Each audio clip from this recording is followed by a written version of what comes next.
എന്നോട് തന്നെ വന്ന് കാണണമെന്നും വേണച്ചാ കാല് പിടിക്കണമെന്നൊക്കെ പറഞ്ഞിരിക്കുക. പരിഹസിക്കരുതെന്ന് പറയൂ വാര്യമ്മാവ. പരിഹസിക്കാനാണെങ്കിൽ ഈ രാത്രി ഞാൻ ഇത്രയും ദൂരം വരുമായിരുന്നോ? കാര്യമായിട്ട് തന്നെ ആ ചിലങ്ക കെട്ടിക്കൂടെ? കേട്ടോ, പക്ഷേ നിങ്ങളുടെ മരണത്തിന് ശേഷമേ അതുണ്ടാവൂ. എന്നും എവിടെയും തോൽക്കാൻ എനിക്കിത്തിരി പ്രയാസമുണ്ട്. ഈ കാര്യത്തിലെങ്കിലും ആർക്കും നഷ്ടമില്ലാതെ ജയിച്ചോട്ടെ ഞാൻ.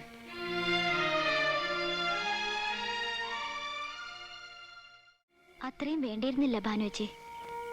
വേണം മോളെ. എന്റെ കണ്ണീന്നൊഴുക്കിയ ചോരയ്ക്ക് ദൈവം കൊണ്ട് മുന്നിൽ നിർത്തിയതാ. എന്നാലും ആരുടെ മുന്നിലും തലകുനിച്ചിട്ടില്ലാത്ത ആളാ. ഇവിടെ കയറി വന്ന് ചെയ്ത തെറ്റിന് മാപ്പ് പറയുന്നതിന് തുല്യല്ലേ ഇത്?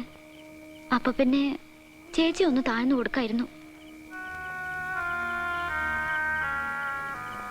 ഒന്ന് നോവിക്കണമെന്നേ ഉണ്ടായിരുന്നുള്ളൂ.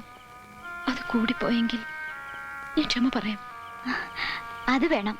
അഹങ്കാരി എന്നൊരു പേര് എന്റെ ചേച്ചിക്കുണ്ടാവരുത്.